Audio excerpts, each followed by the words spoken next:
That is a great question. I guess that's one of the reasons why I love having a mini or modest watch collection. I'm wary of what I can actually call it, because I know a lot of private watch collectors who have an incredible watch collection to call upon when they're styling different outfits. So when I'm in the market for buying a new watch, first thing I would think about is, what are the uses for this watch? Where am I going to wear it? How am I going to wear it? What am I going to style it with? Then my next thought really goes to, have I got anything else in my collection similar to this watch? Really, I don't want any watch to kind of be the same or similar to the other ones in my collection. It's okay if you've got like a huge collection, then of course you can have similar pieces, but for me, with maybe 10 or 20 pieces, I don't want anything too similar, because if I'm styling it, I want one option for a suit, or one option for casual, or one option for black suit, one option for a blue suit. You get the picture. I like to kind of have a mixture of different straps, so metal straps, different metals, so silver, gold, rose gold, etc. Obviously leathers as well. I like to change the colour of the bezel, so I have a navy one, silver, blacks, yellows, different colours that I can style with different outfits. So for example, if I'm styling a black suit, for example, I would probably go for a black bezel rather than a navy bezel, and that's really in its simplistic terms. But for me, I guess the key element is maybe not so much the style in what I'm wearing, but the people or the occasion that I'm finding myself in. So let me give you an example. So for like a business meeting, what I would try to do is omit my professional side. So I think for me, something like a Tudor Black Bay, which retails at around £2,500 to £3,500, would be perfect. I don't want to wear a dress watch that is so expensive just to show off. That's not me at all. So something moderate, something modest. Tudor Black Bay.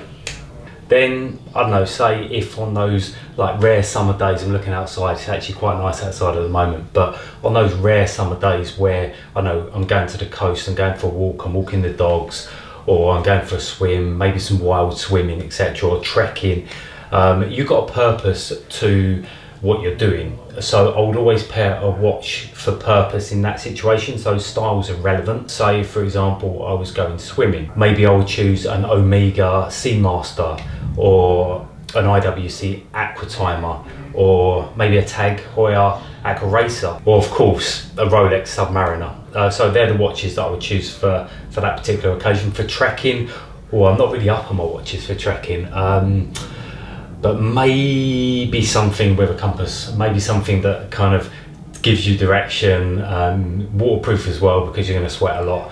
But yeah, like I said, something fit for purpose. I guess that depends. For me, the main purpose of a watch is to tell the time. I know as simple as that is, I'm going to go with it, and I'm going to run with this. I don't like anything too complicated. When I look at my watch, I need to tell the time.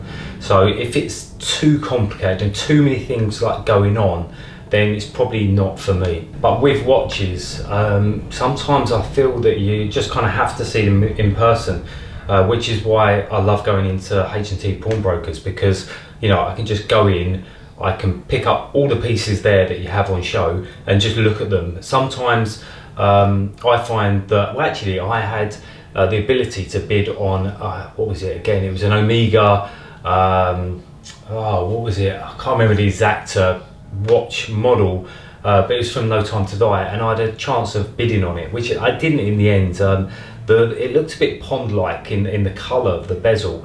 But actually, other images I saw of it, it was an actual, beautiful watch, and in some respects I kind of like missed out maybe on putting a bid in. But what my point being, okay, bear with me, is that sometimes you just have to go into a shop and look at it and be like, I love that, because you resonate with a watch. Some people might not love it, but if you like the watch and you think it's beautiful, then yeah, that really is all that matters. Oh, okay. I probably would say I have two favourite watches from my current collection. In fact, one is the Omega Seamaster Planet Ocean, and that is because it was the first watch I ever bought. I remember saving up years. I'll tell you, it was years.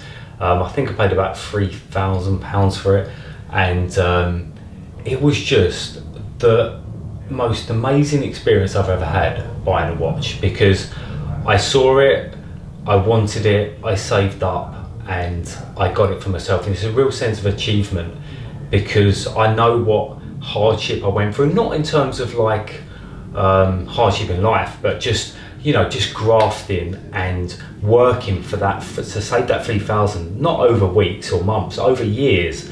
And it will always remind me of just putting in the work and to get something nice. And you know, it's not often that you're able to fork out that sort of cash for something, and I will never get rid of it, I will never sell it, and I'll always love it. Simple as that. And second one, obviously, is something I would wear daily, basically. And for me, it was the first watch I bought from H&T Pawnbrokers, actually, and it was this Tag Heuer Aqua Racer. I think it was around £750 at the time, which I think is a great price point for an everyday watch. Look at around 600 to 1,200, and for an everyday watch that I wear all the time, it fits perfectly. Like, going back to the previous question about like what you look for in a watch, this has got silver strap, navy bezel, very simple watch face, and look at it, tell the time, very basic, but it is beautiful. And yeah, I'll always remember this watch because, well, it's the one watch that I pretty much wear all the time. So yeah, they are my two favourite watches in my collection. I'm sure there's going to be plenty more. You know, I am looking to increase it. I want to buy a couple more watches in the next couple of years. Certainly a Rolex for sure, but I'm probably jumping ahead of myself. Initially, when I first bought a watch, it was always new. That's just what I knew. I would go to a shop and I would buy a watch. But you know what, these days it's actually quite hard to buy a new watch, and also I wouldn't recommend it as much. I feel that you can get just as good watches, if not better, because there's a history to buying pre-owned, which I love, and also you can get good deals. Not often when you buy a new watch you can get a great deal, and not often you can buy them. You know, you have to be on lists, it takes time.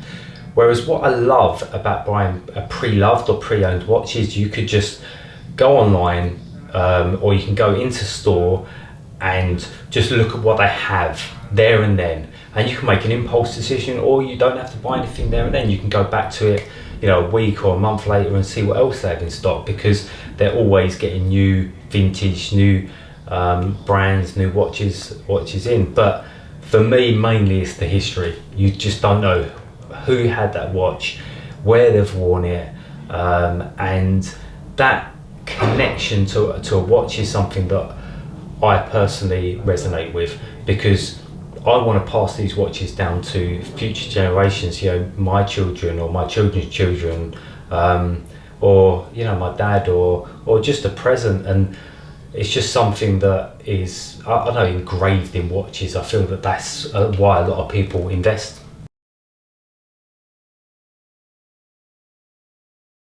For me, it's probably always been a Rolex Submariner. I think it's just an absolute beautiful watch, or a Rolex from my birth year, 1980. But I had a look recently and they're a little bit overpriced for my budget right now. But to be fair, on the recent H&T brand ambassador shoot, I fell in love with two incredible watches, the Hublot Classic Fusion and the Breitling Super Ocean.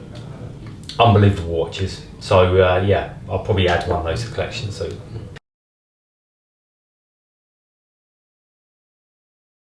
Okay, lights out and away we go.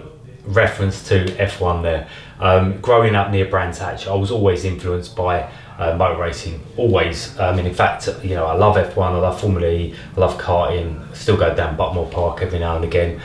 Absolutely love it. So for me, seeing the sponsors of F1 has always been a kind of it got me into watches. Okay, so F1 drivers wear beautiful watches.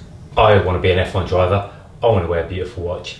I think back in the day, Tag sponsored F1. Obviously, the current times you've got Rolex as the official timekeeper. You've got Lewis Hamilton, who's my absolute idol, my number one sports person. He's wearing IWC all the time.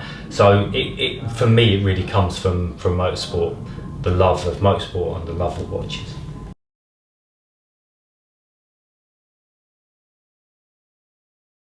I think that's a tough question because I'm sure everyone has a different answer to that. I'm sure people have been given watches, I haven't, from a loved one, maybe a loved one that's passed. I just can't imagine how the connection you must feel to your watch, if that is the situation which you've been given or come across a watch. I feel that they're always sentimental. For me, it's probably, the watches that I have, it's more of a remembering all the hard work that's gone into purchasing that watch, rather than the sentimental side of things. But I completely get both, because one of the reasons why I want watches is to pass them down. So yeah, tough question. Everyone's got a different answer for that, and I'd love to actually hear what other people think to a lot of these questions, so get in touch with us, I guess.